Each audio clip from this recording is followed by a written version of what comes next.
Welcome back, NACC fans. Hopefully, everyone had a great holiday break and a great Thanksgiving.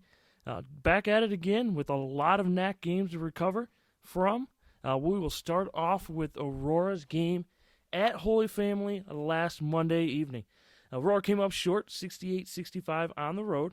Rashad Johnson led the Spartans with 17 points off the bench.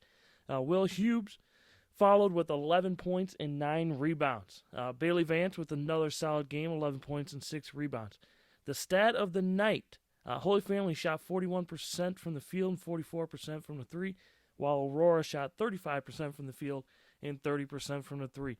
Aurora also committed 23 turnovers.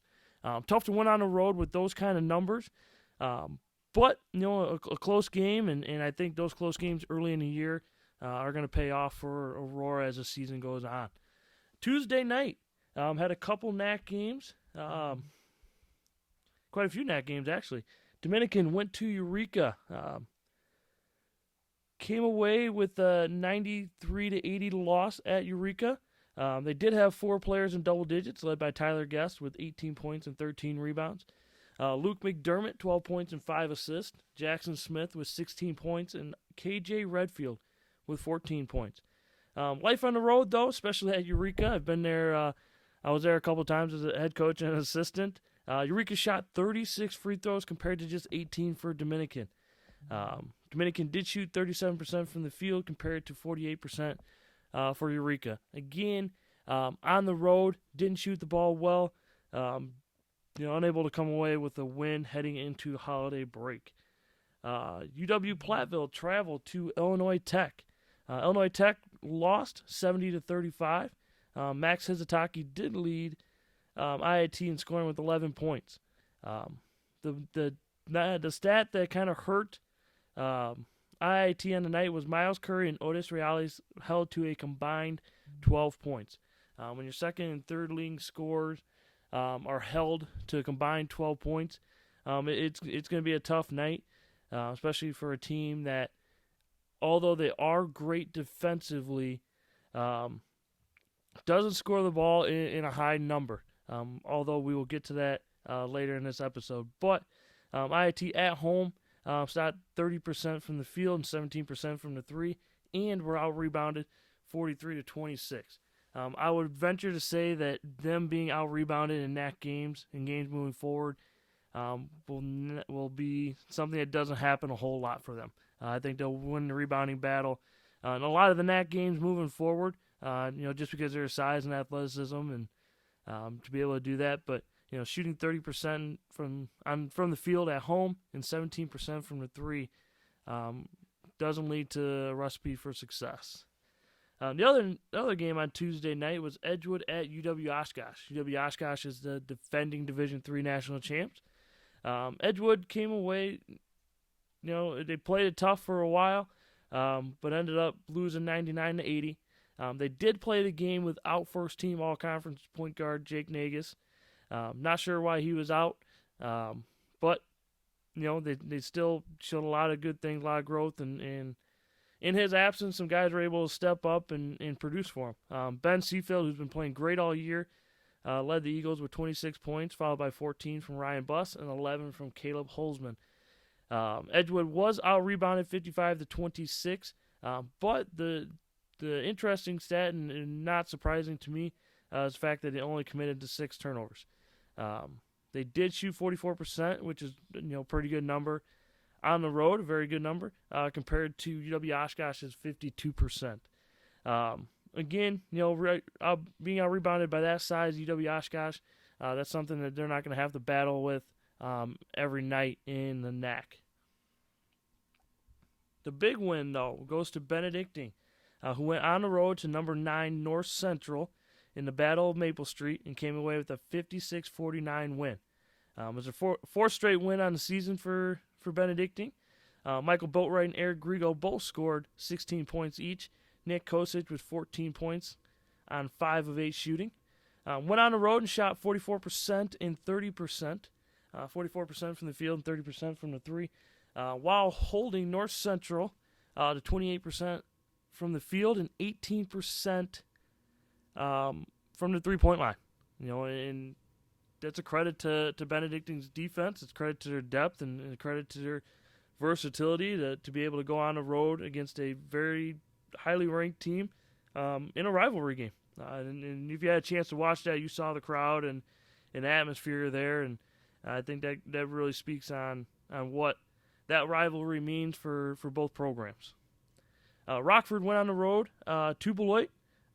Came out on the wrong side with a 80-66 defeat. They did have 4 players in double figures, though. Cavante Shaw and Vincent Eugene with 12 each. Brandon Emmerich and Justin Kidd both scored 10. Beloit won the rebounding battle 34-31. They did shoot 29 free throws compared to Rockford's 9. Again, Rockford has been around that 65 to 70 points per game range. The defense has improved from last year, but to be able to get 4 guys in double figures is key because they do have a lot of scorers there. But when you go on the road and you don't get calls go your way, and the other team's shooting 29 free throws compared to just your 9, you got to kind of make up with that in different ways, and unfortunately it didn't work out in their favor. Wednesday night was the only NACC game played. Was Concordia, Wisconsin traveling to Wisconsin Lutheran. Wisconsin Lutheran came away with a 93-79 win, which is their largest victory against CUW since 2009. Caleb Goldstein made 6 threes for 20 points, followed by Andrew Brudnick, who had 18 points, 9 rebounds, and 8 assists. Very solid all-around game for the leading scorer in the NACC. Alex Van Crete scored 13 points, and off the bench, Zach Zilliger scored 12 points. So again, another game where you have 4 guys in double figures, and usually leads to success. CUW was led by Brandon Keller with 15 points and 9 rebounds, followed by Jared Jers with another solid game, all-around game, 14 points, 6 rebounds, and 4 assists. Joey Zietlow and Jordan Johnson both scored 12 points. Wisconsin Lutheran won the rebounding battle 38-32, but the big difference was bench points. Wisconsin Lutheran was able to get 31 points off the bench compared to just 11 for Concordia, Wisconsin. On the night, Wisconsin Lutheran shot 52% from the field, 44% from the 3, and 93% from the free throw line. CUW went on the road, shot 44% from the field, 35% from the 3, but unfortunately only shot 48% from the free throw line. After returning from Thanksgiving break, NACC action got in a full swing on Saturday. Lakeland traveled to Benedictine. Benedictine came away with a 93-63 win at home. Again, showing their depth with 5 Eagles in double digits, led by Michael Boatwright, who had 17 points off the bench for him, followed by Eric Grigo with another double-double, 15 points and 12 rebounds. Nick Kosich with 13 points, Kenny Bogus with 11, and then Keegan Gravener off the bench with 12. Again, I mentioned in earlier episodes how deep they are and how versatile they are, and again, that showed in their win against Lakeland on Saturday. Lakeland was led by Eric Jordan with 9 points off the bench.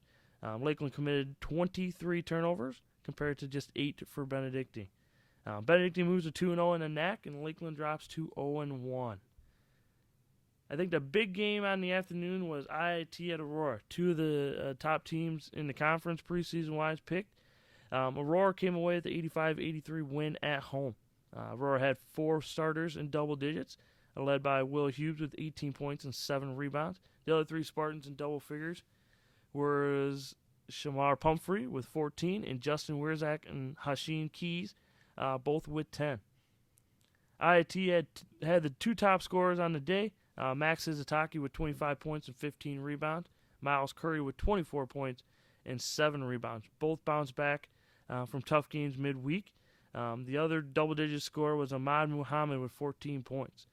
The difference in that one, AU bench outscored IIT 25-11. Aurora committed just 13 turnovers compared to IIT's 20. There was a free throw difference as well. IIT shot 21 free throws for 48%, while AU shot 19 free throws for 94%. Early on in the season, AU moves to 1-0 in the NACC, while IIT drops to 0-2 after two tough losses to two of the top teams in the NACC, at home to Benedictine and then on the road to Aurora. Surprising upset, maybe. Just for those that follow the preseason polls, Marion went to MSOE and came away with a 78-72 win. Marion was led by Logan Hamilton and DeAndre Ross, who both scored 16 points, followed by Justin Wilson with 14, and then Hunter Schultz with 10. MSOE was led by Matt Kermsey and Justin Herzog with 19, followed by Michael Petrov with 16 and Travis Ballard with 10. Josh Herzog also grabbed a team-high 10 rebounds in his first double-double of the season. Marion bench did outscore MSOE 27-6. Marion shot 17-18 from the free throw line for 94%, while MSOE shot 14 of 23 for 61%. Marion and MSOE both moved to 1-1 in the NACC so far.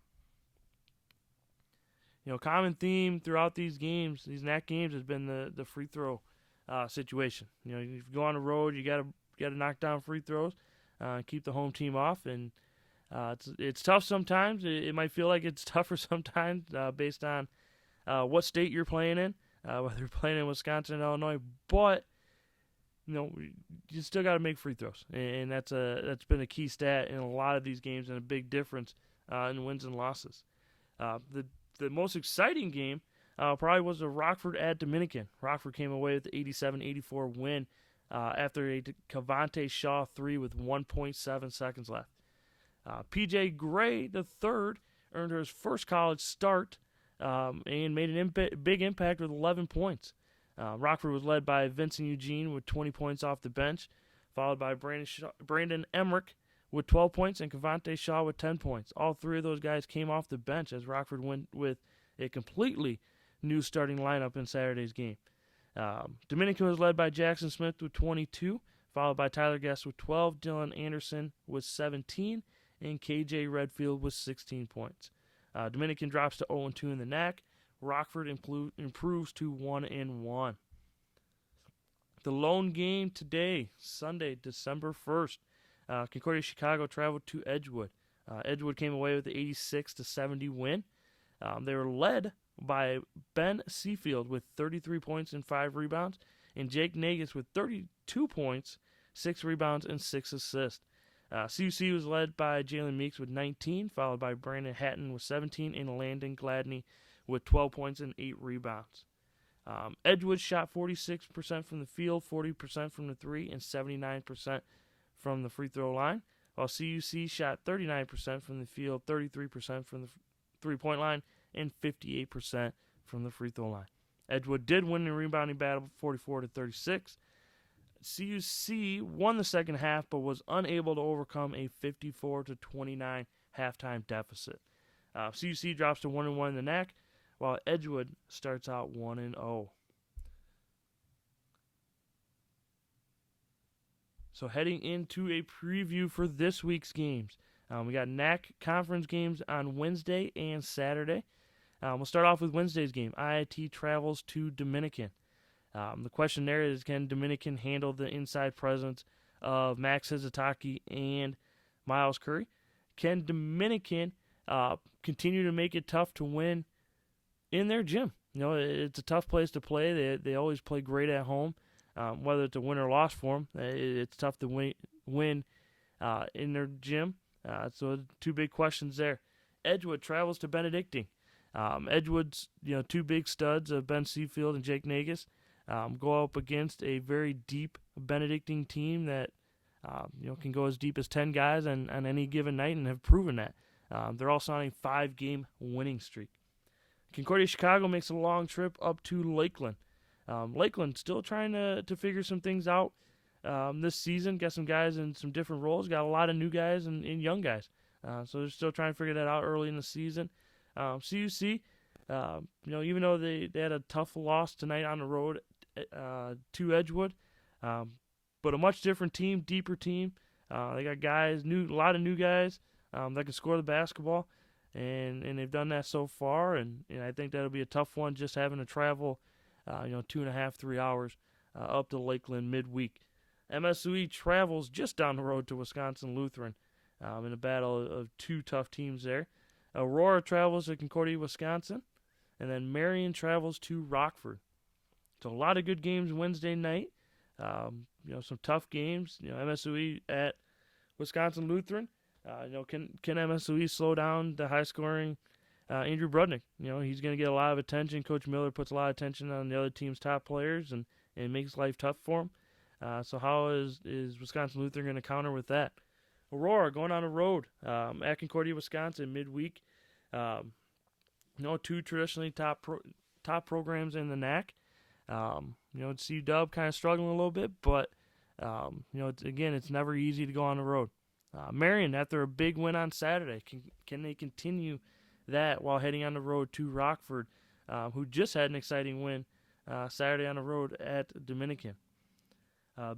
Games on Saturday, December 7th. Lakeland travels to Marion. Dominican travels to Benedictine. Wisconsin Lutheran travels to Concordia, Chicago. Edgewood at Concordia, Wisconsin. MSOE at IIT, and Aurora at Rockford. So a lot of great games going on this week. Some good matchups. Can the home teams continue to take care of business at home? When you go on the road in the NACC, it's never easy. So some good matchups. And again, if you're looking to follow them, whether it's through live stats or live streaming, you can either go through the NACC page or you can go to each individual's institution's athletic homepage, and they all provide links to live stats and live stream. So get out and follow them. And again, I appreciate everybody taking the time to listen to this podcast, and hope everybody has a great week.